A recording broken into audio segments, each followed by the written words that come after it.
তোমারে করিয়াছি জীবনের ধ্রুবতারা, তোমারে করিয়াছি জীবনের ধ্রুবতারা।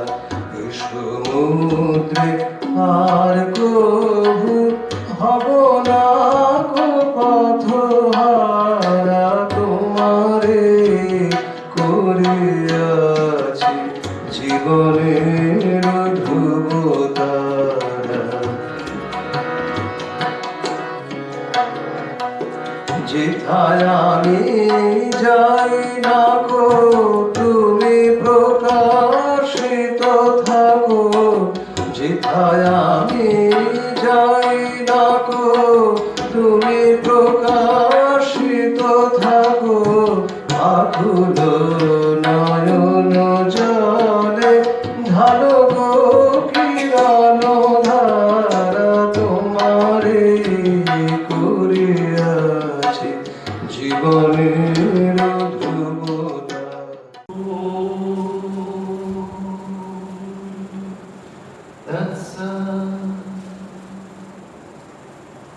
मन्नाथ श्री जगन्नाथ मद्गुरु श्री जगद्गुरु ममात्मा सर्वभूतात्मा तस्मै श्री गुरवे नमः। नारायणं नमस्कृत्य नरं चैव नरोत्तमं देवीं सरस्वतीं व्यासं ततो जयोमुदीरये।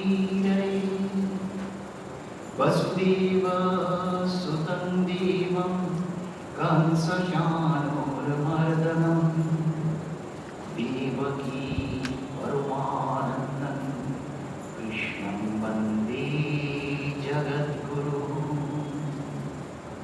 जननीं शारदां देवीं रामकृष्णं जगद्गुरुः पादपद्मे तयोः स्थित्वा प्रणमामि मुहुर्मुहुः। नमः पार्वतीपतये हर हर महादेव।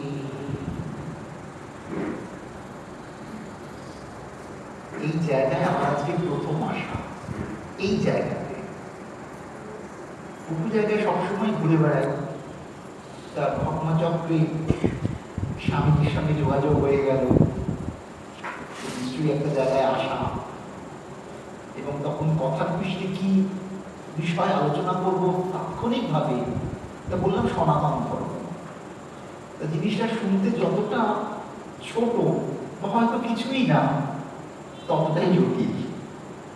কারণ ধর্ম ব্যাপারটা খুব আপেক্ষিক, সাংঘাতিক জটিল, এবং এই ধর্ম নিয়ে বহু বিষয় বহু কথা হচ্ছে। এবং ধর্মের ব্যাখ্যা করতে গেলে সংস্কৃত শব্দ প্রয়োগ করলে স্বামীর সঙ্গে কথা হচ্ছিল যে আমাদের তো সংস্কৃত বহুদিন সাধারণ মানুষের মধ্যে থেকে উঠে গেছে, তাই সংস্কৃতের অনন্ত স্রোত দিয়ে তাকে ব্যাখ্যা করতে গেলে সময়টা কেটে যাবে, ব্যাপার কিছু বোঝা যাবে না। কারণ সাধারণ মানুষের সংস্কৃতটা তো হয়ই নিতে কি করা যাবে। দেখুন, ভারতবর্ষের বর্তমানে 130 কোটি জনসংখ্যা প্রায়। যেমন প্রধানমন্ত্রীরা বলেন, আমরা যা বলেন যে প্রায় 130 কোটি জনসংখ্যা। তা 130 কোটি জনসংখ্যার মধ্যে মতের অমিলটাই বেশি। সবাই হচ্ছে একটা দলবদ্ধভাবে কিছু মত দিচ্ছে, কারোর মতের সঙ্গে কারোর মতের কোনো মিল নেই, এবং ব্যক্তিগত মত সেখানে কাজ করছে।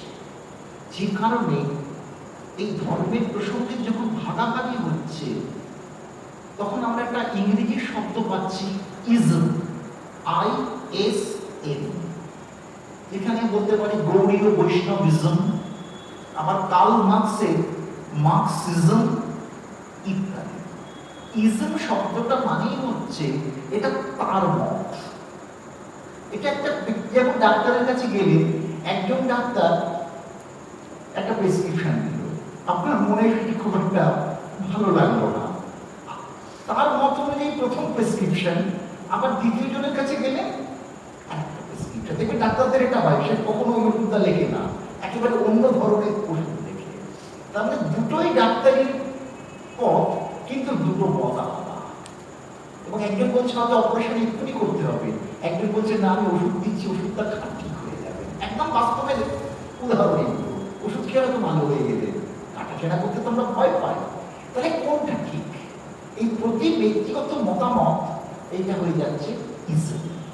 তাই ইজমের পেছনে যুদ্ধ করলে সার্বিক ধর্ম কখনো থাকে না। এটা তার মতামত, তার মতামত যদি শ্রেষ্ঠ হয় তাহলে সবাই তো ওই মতামতটাই নিত, কেন সেখানে দ্বিতীয় মত আসছে? তাই ইজমের সঙ্গে ধর্মের একটা পার্থক্য আছে। কিরকম? আজকে খুব প্রাথমিক পর্যায়ে আলোচনা থাকছি, যাতে আমরা সবাই মিলে একটু ধারণা করতে পারি। যেমন জলের ধর্ম শীতলতা, জলের দিকে বৃষ্টিটা হলো, পিঠে পড়লে কি পিঠা গরম জল হয়, ঠান্ডা জল। গঙ্গায় স্নান করলে কখনো গরম হতে পারে না, আরাম হবে, ঠান্ডা। তাহলে জলের ধর্ম শীতলতা, আবার আগুনে হাত দিলে হাতটা হয়ে যাবে, সেটা কোনো শীতল হতে পারে না, একদম ঝলসে যাবে। আমাদের শীতকালে বেগুন পোড়া দিয়ে রুটি খাওয়ার মতো যে অবস্থা, বেগুনটা পুড়ছে। তাহলে আগুনের ধর্ম দাহিকা শক্তিতে জ্বালিয়ে দেওয়া। তাই আগুন, ভারতবর্ষের আগুনও জ্বালায়, আমেরিকার আগুনও জ্বালায়, উজবেকিস্তানের আগুনও জ্বালায়। ধর্ম ব্যাপারটা ঠিক তাই। ধর্মে কখনো ভেদ হতে পারে না, তোমার মতের মধ্যে ভেদ হতে পারে। তাহলে এই ধর্মের লক্ষ্যবস্তুটাকে আমাদের ঠিক করতে হবে। আমরা যে আমাদের যত সাম্প্রদায়িক মারামারি, কাগজে যেসব দেখছেন যে এরা বিভেদকামী মারামারি করতে চাইছে ইত্যাদি, সেখানে কিন্তু আমার মনে হয় ধর্ম নিয়ে মারামারি না, মতামত নিয়ে মারামারি। ইজম, যে কথাটা ইংরেজি ইউজ করলাম, ISM, এটা ইজমের দ্বন্দ্ব, ধর্মের দ্বন্দ্ব নয়। এটা ডক্টর মহানন্দ ব্রহ্মচারী এখানে বলছেন ধর্ম একটাই, মানবতা। ধর্ম একটাই, মানবতা। মানবতা এটাই হচ্ছে ধর্ম। এবং ডক্টর মহানন্দ ব্রহ্মচারী তিনি যখন ধর্ম সম্মেলনে গেলেন 1933-এ, স্বামীজি গেছিলেন, তার পরবর্তীতে গেছিলেন ডক্টর মহানন্দ ব্রহ্মচারী। সেখানে তিনি বলছেন যে তুমি এখন ভাবছো তুমি কলকাতার লোক, তাহলে এটা আমাদের একটা টেরিটরি হয়ে গেল, ভৌগোলিক সীমানা। আমি যদি কলকাতা থেকে মনটা বড় করি, তখন ভাবছি আমি বঙ্গভূমির লোক, যে আমরা বাঙালি একটা গর্ব করছি, বঙ্গভূমির লোক। তার থেকেও মনটাকে যখন তুলছি, তখন হয়ে যাচ্ছে আমি ভারতীয়, আমি ভারতবাসী। এবার যে মনটাকে আরো তুলেছে, তখন আমি এশিয়াবাসী, এবং যে আরো বৃহৎ চলে গেছে, তখন আমি পৃথিবীবাসী। যখন মনটাকে আমি পৃথিবীবাসী হয়ে যাব, তখন মানবতার যথার্থ প্রয়োগ হবে। যে আমার বঙ্গের লোক ভালো থাকলে আমি আনন্দিত, কিন্তু বিহারের লোককে আমি দেখলাম না, এইখানে ভেদ বুদ্ধি তৈরি হচ্ছে। প্রকৃত ধর্ম তা কিছু করবে না, প্রকৃত ধর্ম হচ্ছে মানবতা। মানবতা মহানন্দজি এইভাবে ব্যাখ্যা করছেন। কারণ আমাদের শাস্ত্র বলছে সমত্তম, গীতাতে সমত্তম যোগা উচ্চতে, যদি এই সমজ্ঞান তোমার থাকে, সেটাই ভগবানের সাথে যুক্ত হওয়ার পথ দিয়ে যাবে। যদি ভাগাভাগি করো, তাহলে তুমি ভগবানের সঙ্গে যুক্ত হতে পারবে না। এবং গীতা এও বলছে পণ্ডিতা সমদর্শিনা, পণ্ডিতগণ সবসময় সমান দৃষ্টিতে সবাইকে দেখে। এবং শ্রীমৎ ভাগবত একাদশ স্কন্ধে গিয়ে বলছেন, যখন নারদজি দ্বারকায় গেছেন, বসুদেব মহারাজের সাথে কথা বলছে, একাদশ স্কন্ধে শুরু হচ্ছে, তখন বলছেন সাধুর গুণ এইরকমই, তারা সমস্ত মানুষের প্রতি করুণা পরায়ণ, তারা বাছাবাছি করে না। তাই শ্রীমৎ ভাগবত কথাটা ব্যবহার করছে সাধবা দীনবৎসলা। সাধুর ধর্মই হচ্ছে দীনবৎসল, যার যেটা দরকার তাকে কৃপা করবে, তাকে মুক্ত করার চেষ্টা করবে।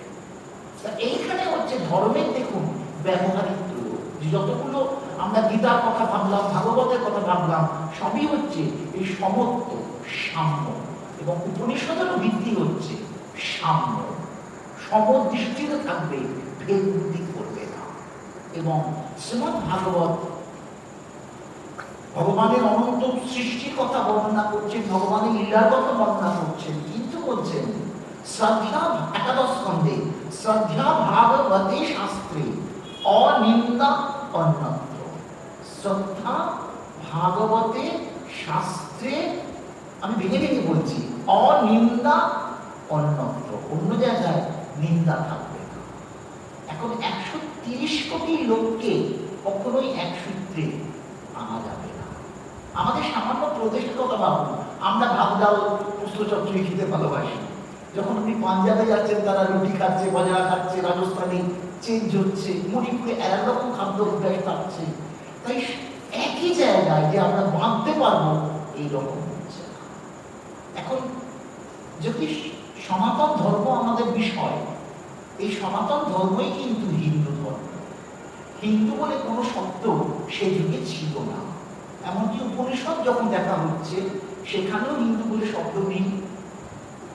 যখন গীতা আমাদের এখন সর্বত্র গ্রহণ করা হয়েছে, কিন্তু গীতার মধ্যেও হিন্দু বলে কোনো শব্দ নেই। দেখুন, গীতার কথায় আসবো। ধর্মতত্ত্ব মানে গীতা তো শুরু হচ্ছে সেখানে। প্রথমে বেদ হলো, মহর্ষি কৃষ্ণদ্বৈপায়ন বেদব্যাস বেদকে বিভাজন করলেন, ঋক সাম যজুতে ভাগ করলেন, এই জন্যই তার বেদব্যাস নাম হলো।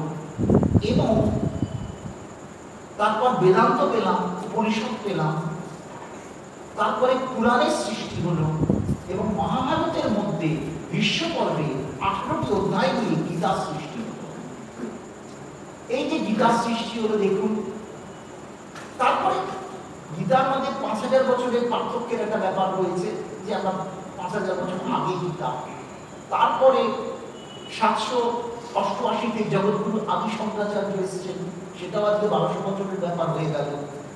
তারপরে শ্রীমন মহাপ্রভু এসেছেন, মোটামুটি তার জ্ঞান প্রয়োগ 1500 খ্রিস্টাব্দ থেকে 1486-তে আবির্ভাব, শঙ্করের 700 বছর পর। তারপরে ঠাকুর শ্রীরামকৃষ্ণ এসেছেন 1834। তাহলে অনেক সময় ধরে যাচ্ছে, কিন্তু তার মধ্যে আরো আচার্যরা এসছেন, রামানুজ আচার্য এসছেন, শ্রী সম্প্রদায় 1027 এসছেন, 1017 এসছেন, 1070 রামানুজ এসছেন। তারপরে মধ্বাচার্য এসছেন, বল্লভাচার্য এসছেন, লিম্বাকাচার্য এসছেন। আচার্যরা এক এক করে আসছেন, এবং সবটাই দর্শন শাস্ত্রের একটি বিশেষ বস্তু। কিরকম?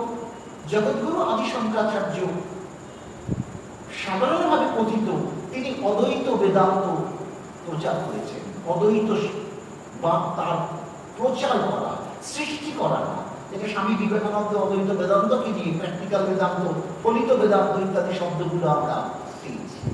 কিন্তু যখন রামানুজ এলেন আরো 200 বছর পর, 1017, তার মোটামুটি দীর্ঘ জীবন ছিল। শঙ্করের জীবন তো কেবল 32 বছর। উনি যে দর্শন তত্ত্ব করলেন, শঙ্করকে সমালোচনা করেছেন। দর্শন শাস্ত্রে সমালোচনার নিন্দা না, একটা মডিফিকেশন। সেখানে তিনি বিশিষ্ট অদ্বৈতবাদ করলেন। অদ্বৈতবাদকেই আমি একটু সাজালাম বিশিষ্ট অদ্বৈতবাদ। এগুলো পুরো দর্শন শাস্ত্রের ব্যাপার। তাহলে শঙ্করের অদ্বৈত থেকে বিশিষ্ট অদ্বৈতে চলে গেলেন। মধ্বাচার্য যখন এলেন, তখন তিনি শুদ্ধ দ্বৈতবাদ নিয়ে রচনা করলেন। এবং নিম্বার্কাচার্য যখন এলেন, আচার্য নিম্বার্ক, তার আলোচনার বিশেষ বিশেষ বিষয়বস্তু হলো দ্বৈতাদ্বৈত। তাহলে সবাই কিন্তু আচার্য ওই অদ্বৈতকে নিয়ে বিশেষণ দিয়ে একটা মডিফিকেশন হচ্ছে না।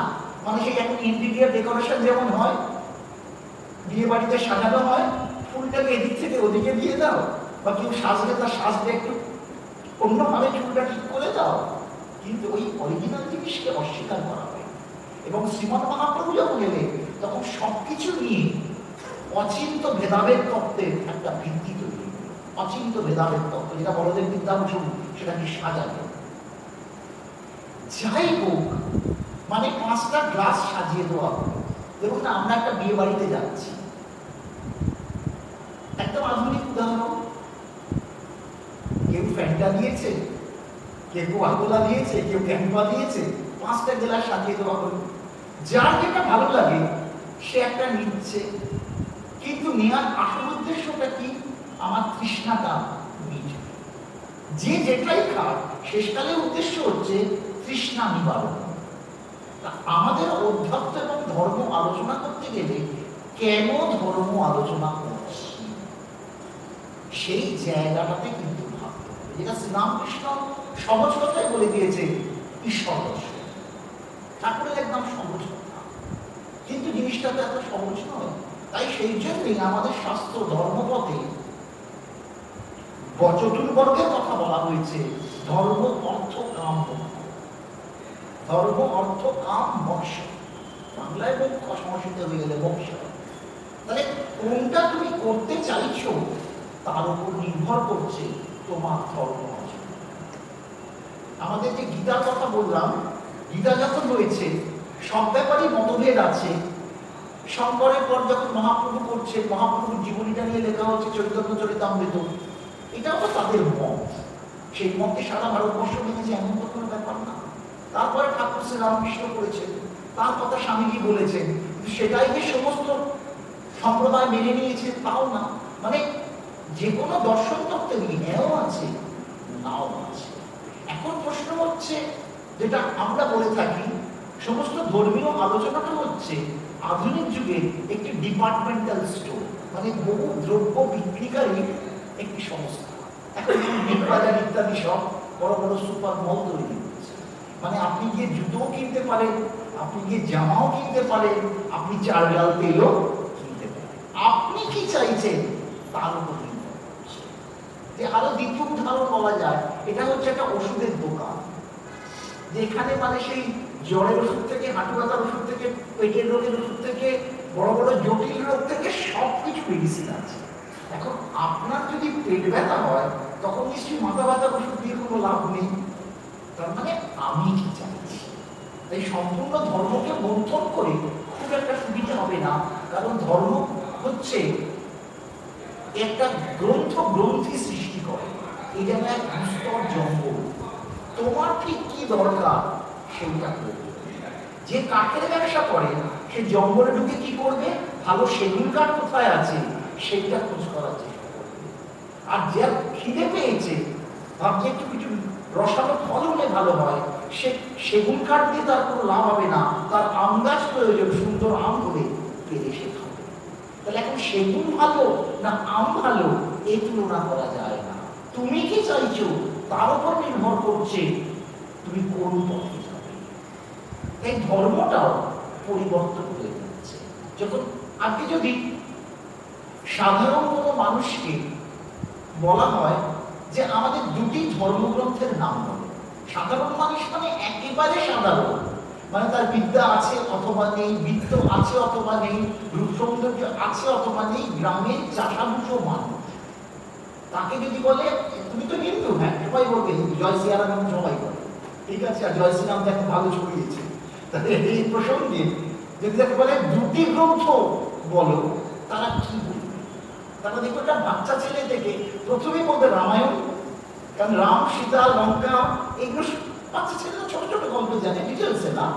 আর দ্বিতীয় হচ্ছে মহাভারত, কৃষ্ণ কি করলো, কুরুক্ষেত্রে যুদ্ধ হলো, এই দুটো কিন্তু প্রথম। পরবর্তী যা কিছু বলা হচ্ছে সাধারণ মানুষ কেউ কিন্তু জানে না। যদি এটা জোর করে নাম তাকে শিখিয়েও দেয়, তার থেকে সে কিন্তু কিছু বলতে পারবে না। একটা সাধারণ লোক চৈতন্য চরিতামৃত সম্বন্ধে কোনো ধারণাই নেই, চৈতন্য ভাগবত সম্বন্ধে কোনো ধারণাই নেই, তারপরে পরবর্তী যা হয়েছে তার তো কোনো প্রশ্নই ওঠে না।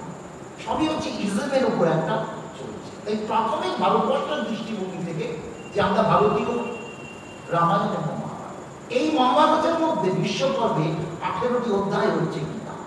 তাই এটা কখনো কখনো বলা হয় এটা প্রক্ষিপ্ত, কোনোভাবেই প্রক্ষিপ্ত না, মানে পড়ে চলা হয়নি, যুদ্ধের পটভূমিতে তার একটা বিশদ আলোচনা হচ্ছে।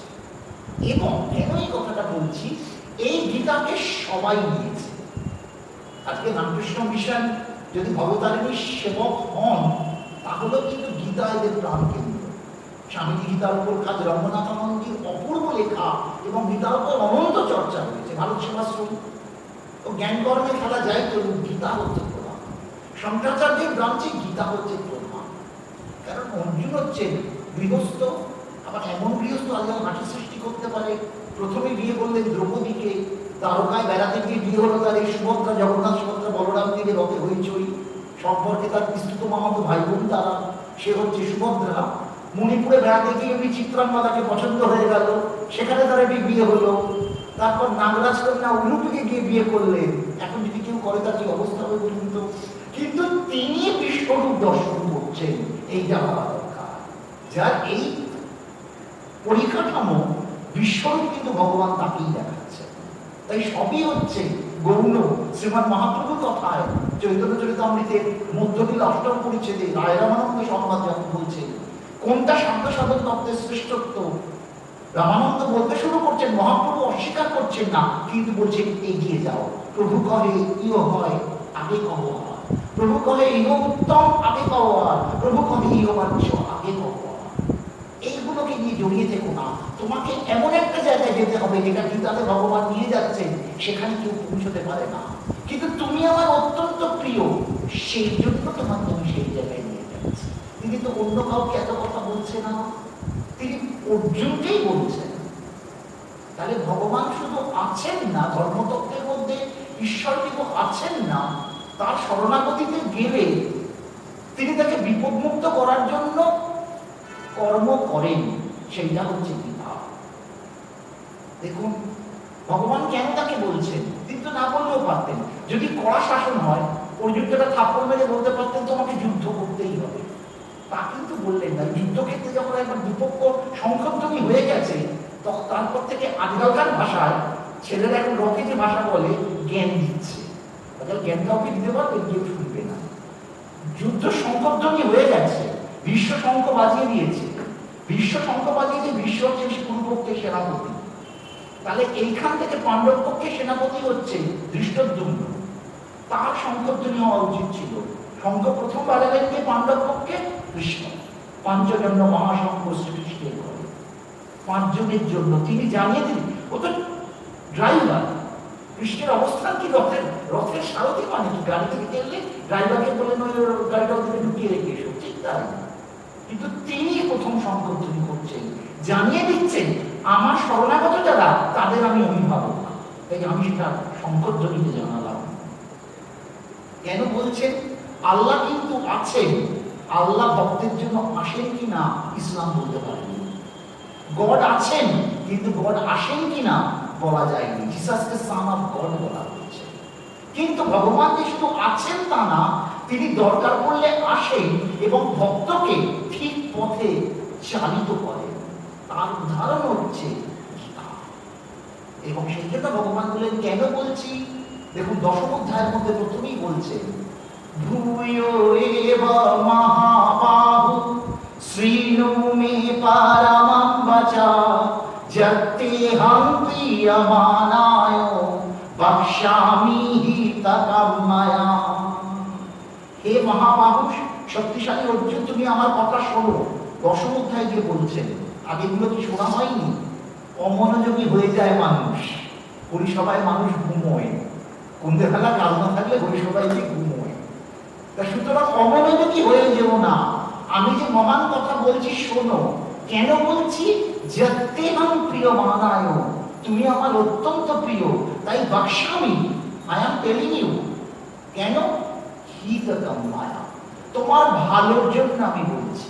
তাহলে ভগবান শুধু আছেন না, যারা ধর্মপথে থাকবে তাদের সংশোধন করার জন্য ভগবান তাদের সদুপদেশ দেবেন।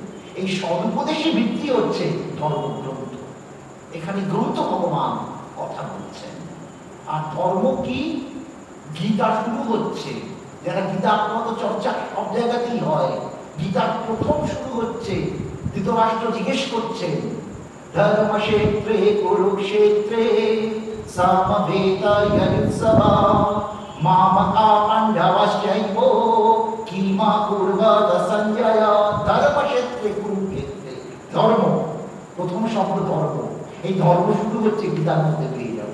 ধর্ম কাকে বলে ব্যাখ্যা করার দরকার হবে না। গীতা পড়া মানে, গীতাকে প্রয়োগ করা মানে ধর্ম পালন হয়ে গেছে। আর ধর্ম শেষ হচ্ছে কোথায়? মৎস্য সন্ন্যাস যোগের ৭৮ নম্বর, এটা তো ১ নম্বর, একের এক। ধর্মক্ষেত্রে কুরুক্ষেত্রে প্রথম শব্দই হলো ধর্ম, আর শেষ হচ্ছে মোক্ষ সন্ন্যাস ৭৮ নম্বর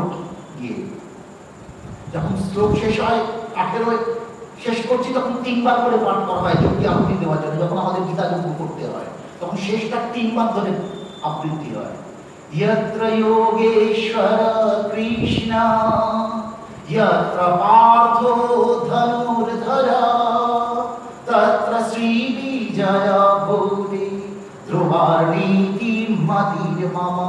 যেখানে যোগেশ্বর কৃষ্ণ, যেখানে ধনুকধারী অর্জুনী, ধনুক মানে জাগতিক ধনুক নয়, ভগবানের বাক্যের দ্বারা যিনি সশস্ত্র হয়েছেন, ভগবানের আদেশ দ্বারা যিনি সশস্ত্র হয়েছেন, যিনি করবেন বলে ঠিক করেছেন, ভগবানের বাণী প্রয়োগ করবেন, সেই অর্জুন।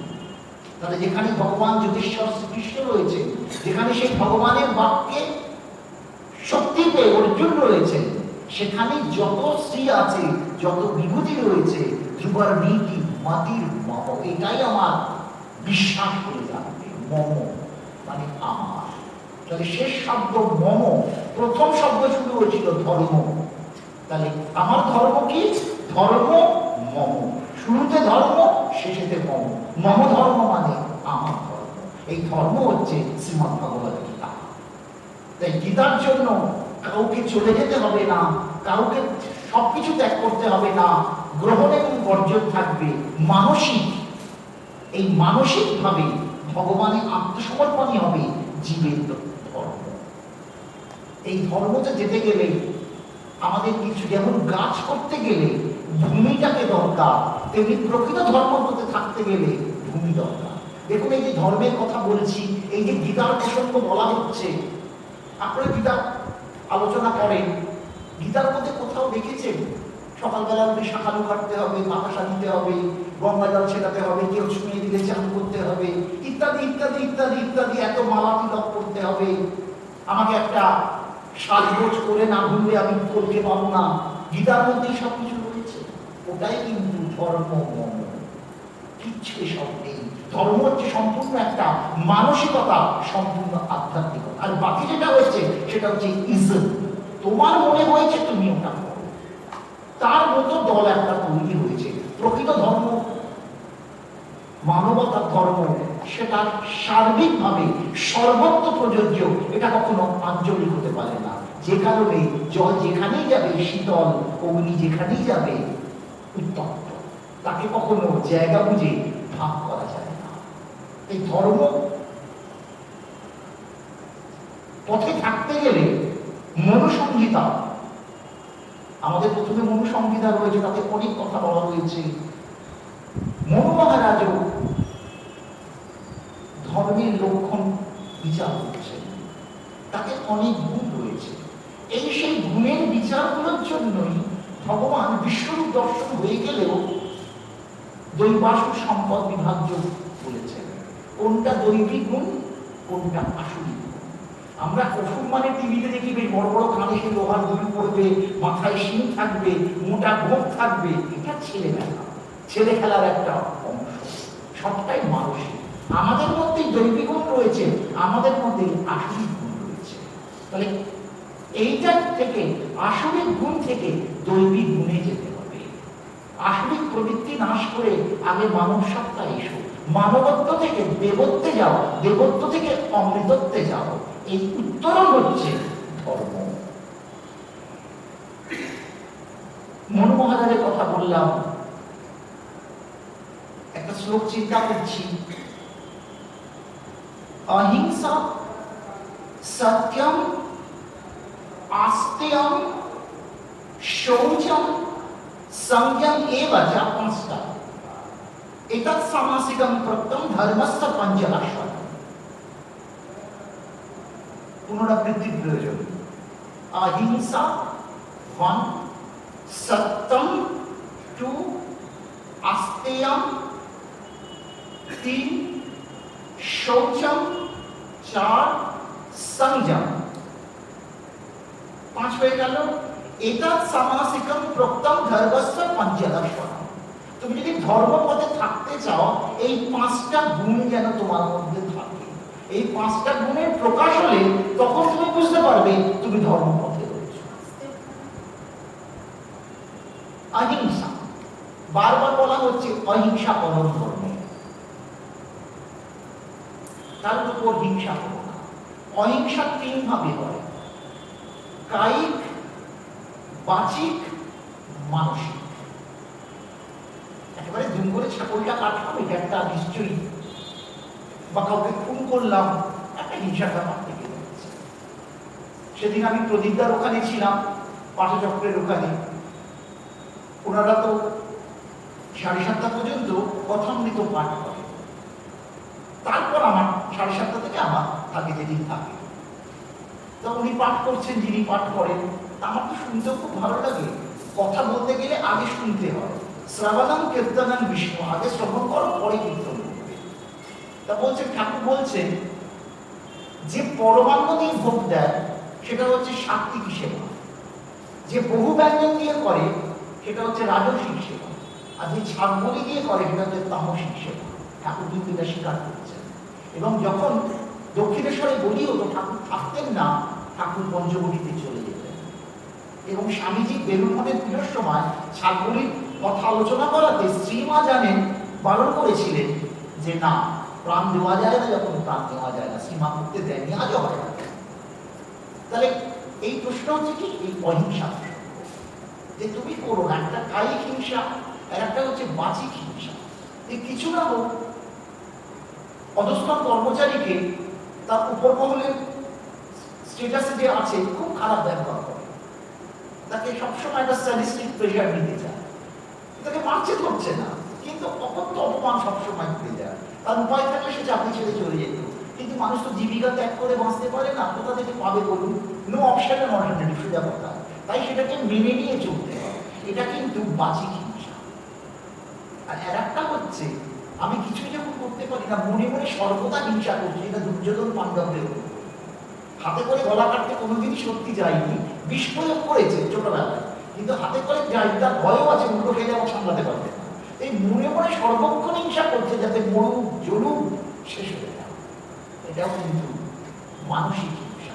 তাই হিংসাকে আমি নিরামিষ খেলেও হিংসা যে আমি জয় করতে পেরেছি বলা যায় না।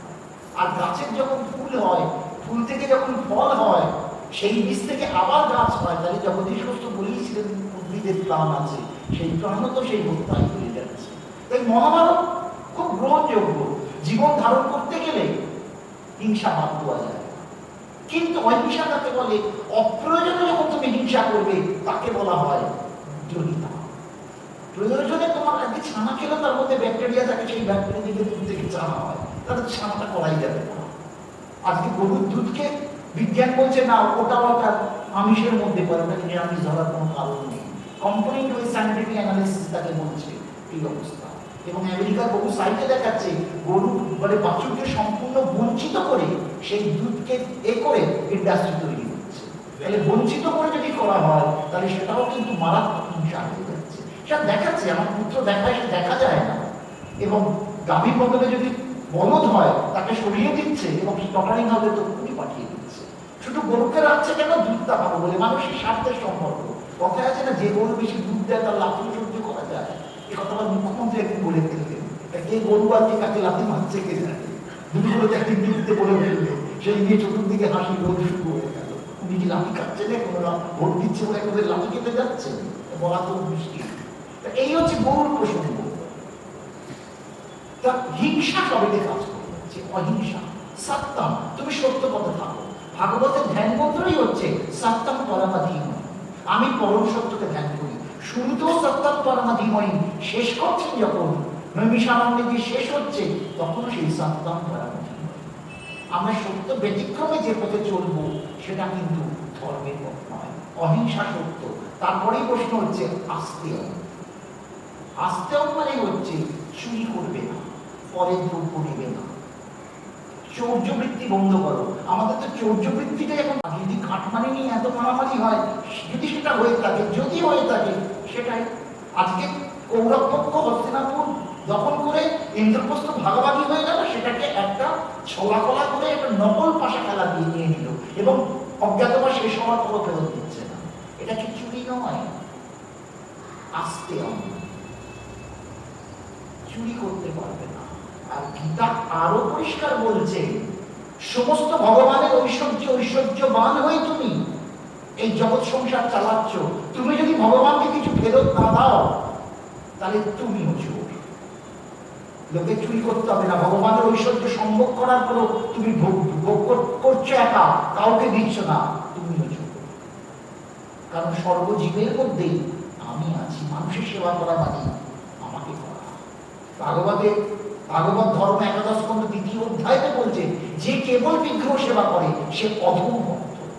যে সর্বজীবে আমায় দর্শন করে এবং আমার মধ্যে সর্বজীব দর্শন করে সে হচ্ছে শ্রেষ্ঠ ভক্ত।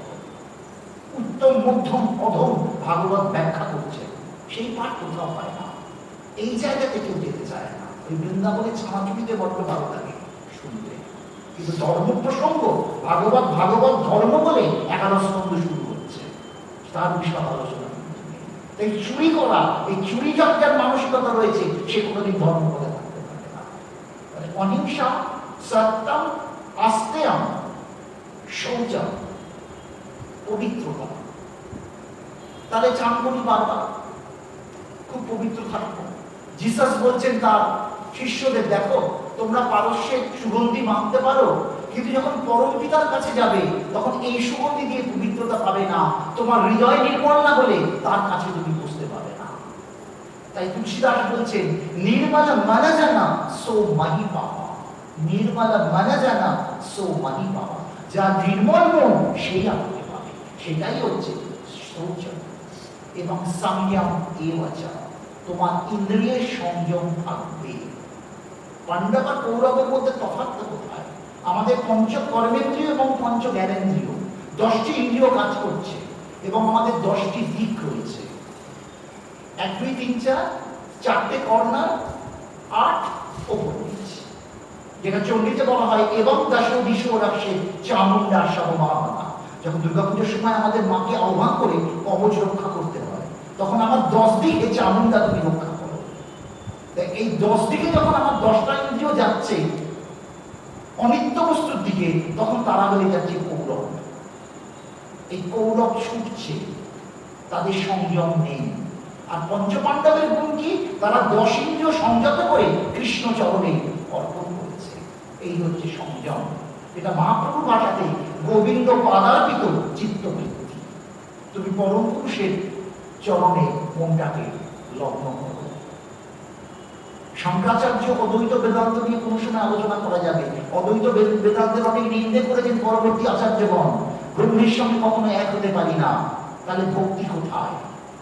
শাস্ত্র আমাদের বলছেন, বেদ বলছেন আহম ব্রহ্মাস্মি, আমি ব্রহ্ম, অয়ম আত্মা ব্রহ্ম, এই আত্মা ব্রহ্ম, তত্ত্বমসি, তুমি সেই, প্রজ্ঞানম ব্রহ্ম। 4টে শঙ্করের মতে 4টে মহাবাক্য বলা হয়, সন্ন্যাসীদের এগুলো করতে হয়। তা আহম ব্রহ্মাস্মি তো বড্ড গণ্ডগোল। আমি কি ব্রহ্ম? তুমি কে? তুমি কে? তুমি কি দেব? তোমার চোখ খারাপ, তুমি খারাপ না। তোমার কানটা খারাপ হয়েছে, আমার কানটা দেখুন, আমাকে দেখতে তুমি পাবে না। আমাদের প্রেসিডেন্ট মহারাজকে জিজ্ঞেস করছিলেন আপনার একটা ছবি তুলবো, বলে আমার ছবি তুলে তোমাকে নোবেল দেবে। তুমি বলো আমার দেহের ছবি তুলবে, আমার ছবি তুমি কি করে তুলবে? আমার ছবি তোলা যায় না, দেহের ছবি তোলা যায়। তাহলে সেইখানে সেই আত্মা, আহম আত্মা গুড়াকে সর্বভূতাশয়স্থিত, আমি সেই আত্মা হয়ে তোমার মধ্যে বিরাজ করছি। সেই আত্মা হচ্ছেন আয়ম আত্মা ব্রহ্ম। অদ্বৈত বেদান্তকে বোঝার দরকার। শঙ্কর তাহলে যদি সবই ওই ভুলিয়ে গেল, তাহলে ভক্তির তত্ত্ব থাকলো কোথায়? শঙ্কর তাই বলছে, সমুদ্রে যখন ঢেউ ওঠে তখন সমুদ্রের ঢেউ কোনোদিন ঢেউয়ের সমুদ্র হয় না। সমুদ্রে যখন ঢেউ ওঠে ওটা চিরকালের জন্য সমুদ্রের ঢেউ, কিন্তু ঢেউয়ের গুণ, জলের গুণ আর সমুদ্রের গুণ একই। তাই সমুদ্রের ঢেউ সমুদ্রেরই, ঢেউয়ের সমুদ্র হয় না। তাই আমি তোমার সঙ্গে একত্র থাকলেও আমার মন প্রাণ তোমাকেই নিবেদিত, চিরকালের জন্যই আমি তোমার। এই ভক্তি তত্ত্ব আচার্য শঙ্কর প্রতিষ্ঠা করে গেলেন। অদ্বৈত বেদান্ত মানে ভক্তিহীনতা নয়, যেটা ব্যাখ্যা করা হয়। এবং সেই কারণে চিত্তশুদ্ধির জন্য আচার্য শঙ্কর সমস্ত মঠ মন্দির সংস্কার করলেন। আজকে বদ্রীনাথও ছিল না, জগন্নাথও ছিল না, কিছুই ছিল না। সমস্ত আচার্য শঙ্কর এই 800 খ্রিস্টাব্দের পর সমস্ত মন্দির পুনঃসংস্কার করে বিগ্রহ স্থাপন করলেন। কেন করলেন? আমি যদি সেই হই তাহলে কার আরাধনা করবো? আগে চিত্তশুদ্ধিতে তুমি আগে দেহ থেকে আত্মা তত্ত্বে যাও, নিশ্চয়ই গুণ না হলে হওয়া যায় না। সাংখ্যযোগে 45 নম্বর শ্লোকে অর্জুনকে বললেন ত্রৈগুণ্য বিষয়া বেদা নিস্ত্রৈগুণ্য ভাবার্জুনা। ত্রৈগুণ্য বিষয়া বেদা নিস্ত্রৈগুণ্য ভাবার্জুন। এই বেদ 3 গুণ সম্পন্ন, সত্য রজতম 3 গুণ অনুযায়ী যোগ্য কর্ম বলা রয়েছে। কিন্তু অর্জুন তুমি ত্রৈগুণ্য ভাবার্জুন, তুমি গুণাতীত হও। এই গুণাতীত না হলে অদ্বৈতে যাওয়া যায় না। তাই অদ্বৈত মানে যে অদ্বৈত বেদান্ত মানেও কিন্তু তার মধ্যে দ্বৈত আছে, বিশিষ্ট দ্বৈত আছে। যেমন বলা হলো তুমি একটি আগুন নিয়ে এসো, আগুন আনতে গিয়ে শিষ্য একটা কাঠেতে আগুন ধরিয়ে গুরুর কাছে নিয়ে এলো। গুরুকে জিজ্ঞেস করেছে অদ্বৈত হয় না, বোকা বোকা কথা বললো না, এখনকার ভাষায় অদ্বৈত কোনোদিন হয় না। তো বললো তুমি আগুন নিয়ে এসো, বলতেই তখন ও কাঠে করে আগুন নিয়ে এলো। গুরুদেব তাই বললেন তোমাকে কি আমি আগুন আনতে বলেছি? কাঠ আনতে তো বলিনি। বলে কাঠ ছাড়া কি করে আগুন আনবো? বলে ঠিক অদ্বৈত হচ্ছে তাই, আগে দ্বৈত থাকবে, কাঠ আর আগুন আলাদা। ওই কাঠ জ্বলতে জ্বলতে আগুন হয়ে আগুনও থাকবে না, কাঠও থাকবে না, নষ্ট হয়ে যাবে, সব নির্গুণ ব্রহ্মে একাকার হয়ে যাবে। তাই এটা হচ্ছে দর্শনের ব্যাপার।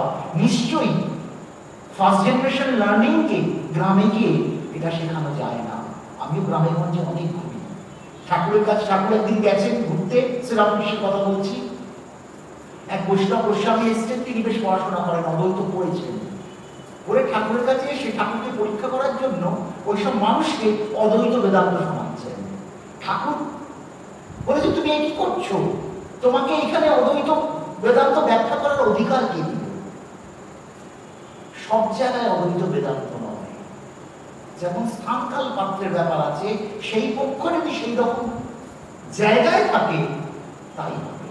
তাই নিশ্চয়গুণ্য ভাবার জন্য কিন্তু উনি আর কাউকে শেখাচ্ছেন না, অর্জুনকে শেখাচ্ছেন। এত লোক থাকতে অর্জুনকে কেন? তার সেই যোগ্যতাটা আছে, সেই যোগ্যতা অনুযায়ী আলোচনা হবে।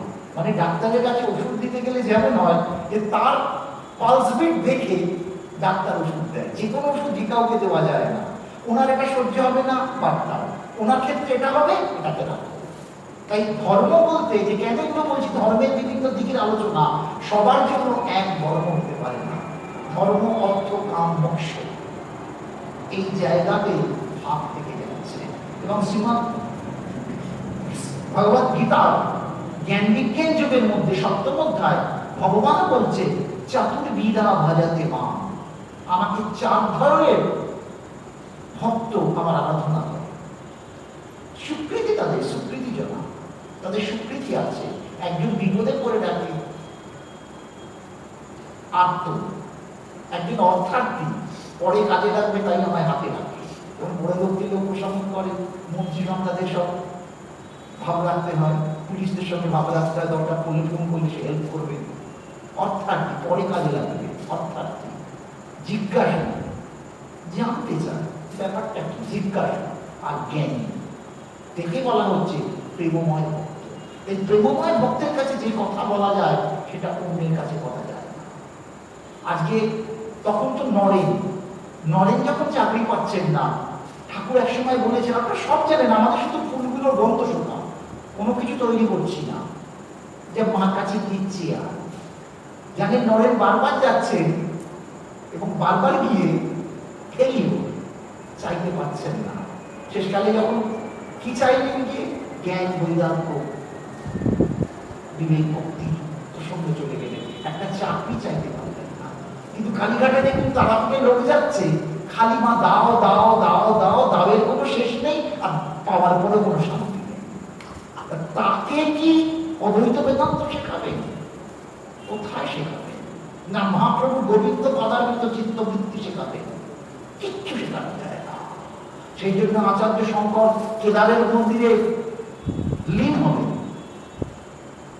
শুধু মহাপ্রভুর অন্তর্ধান নিয়ে অনেক কথা শোনা হয়, মহাপ্রভু কেন, বহু লোকের অন্তর্ধান কেউ জানে না। শঙ্করের কি জানে কেউ? আমি এগুলো যেন যে খুঁজিয়ে তুলছি, শঙ্করটি কিভাবে ভ্যানিশ হলেন। একই কেদারের মন্দিরে লীন হলেন, কেদার থেকে তিনি হেঁটে যাচ্ছিলেন, মহাপ্রস্থানের পর দিয়ে যাচ্ছিলেন, সবই গল্প চলছে। ঠিক কি হয়েছিল? শঙ্করের সমাধি ছিল কেদারের মন্দিরে, এই মন্দিরের পেছনে, এটা ভেঙে গেছে এই ভয়ানক প্লাবনে, কেউ গিয়ে সেটাকে ঠিক করে। কেন করে? তারা জানে এটা ঠিক নয়। রেণকোজির মন্দিরে নেতাজির চিতাবাসের মতো গল্প, হিস্টোরিক্যাল প্রেজেন্টেশন, কোন সরকার তাকে রেকগনিশন দেয়নি, এবং ফরওয়ার্ড বলেছিল আনলে আমি দেশে আমরা আন্দোলন করবো, কারণ ওটা নেতাজির চিতাবাস ছিল। তার মানে আমি কেন কথাটা বলছি উত্তর আমরা জানি না।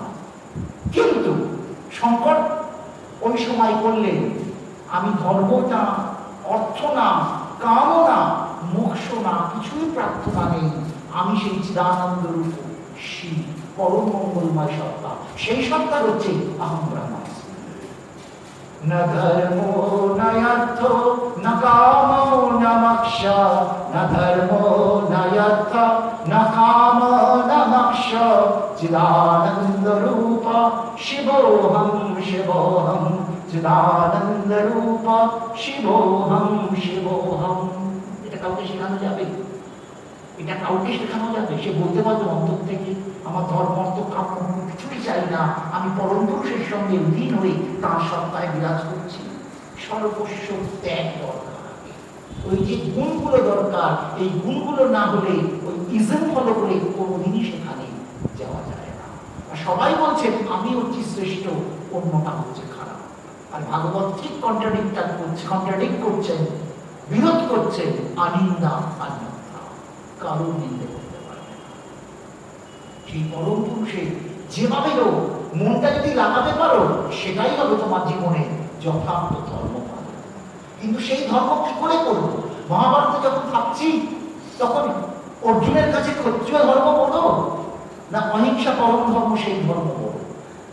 রাজা ওই যুধিষ্ঠির বনবাসে থাকবেন সব ছেড়ে দিয়ে ত্যাগ ধর্ম বলো না ক্ষত্রিয় নরপতি হিসেবে রাজ্যপালন তার ধর্ম? কোনটা ধর্ম? রাজার একটা ধর্ম, পিতার একটা ধর্ম, মাতার ধর্ম, পুত্রের ধর্ম, প্রত্যেকের ধর্ম আলাদা, এবং সেটা গুণ এবং কর্ম অনুযায়ী প্রকাশ পাবে। তাই এইটাই তার ধর্ম। বলা যায় না ছাত্রাবস্থায় ছাত্রানাম অধ্যয়নাম ধর্ম, সেখানে তার ধর্ম হচ্ছে অধ্যয়নটাই তার তপস্যা, অন্য কোনো কিছুই তার থাকবে না। তাই ধর্ম, সনাতন ধর্ম এমনই একটা প্রসঙ্গ যেটা আদিকাল থেকে চলছে, যে কালের কোনো সময়সীমা নেই। সমাজকে ধারণ করে যা, মানুষকে ধারণ করে রাখে যা, মানুষের কল্যাণ করে যা, সমাজকে অটুট রাখে যা, সংহতি আনে যা, সার্বিক কল্যাণ করে যা, সেইটা হচ্ছে ধর্ম। আমাদের সনাতন ধর্ম সেই জন্য রামায়ণ এবং মহাভারতের মধ্যে দিয়ে ধর্ম কথাই প্রচার করা হচ্ছে। বেদান্ত বুঝতে পারবে না, কিন্তু যখন রামায়ণ মহাভারত হবে তখন পিতার কর্তব্য, পুত্রের কর্তব্য, স্ত্রীর কর্তব্য সেটাও শিখবে, আর কি করবে না সেটাও শিখবে। Do and don'ts. যেমন গাছের ঠিক মতো সার দিলে ফুল হবে, ফল হবে, আর গাছের গোড়ায় যদি খানিকটা ফিনাইল ঢেলে দেওয়া যায় গাছটা মরে যাবে। তাহলে ধর্ম হচ্ছে তাই, কি করবে তুমি আগে ঠিক করো, আর কি করবে না ঠিক করো, আর তোমার লক্ষ্যবস্তু কি সেইটা আগে ঠিক করো। এটা ম্যানেজমেন্ট প্রিন্সিপালে বলে অবজেক্ট হচ্ছে বড় কথা। তাই আমরা জীবনে হচ্ছে যেটা অযোধ্যা পাগলাশী গান নরেন্দ্রী শোনাচ্ছেন ঠাকুরকে, মন চলো নিজ দিকে, বিদেশির বেশে কেন ভ্রম অকারণে, মন চলো নিজ দিকে, আর মনটাকে সেই জায়গায় নিয়ে যাও। এই আমরা বিদেশি হয়ে ওই আম জাম জামুনি চেখে বেড়াচ্ছি, ঠিক কি খেলে আমরা তৃপ্ত হই বুঝতে পারি না।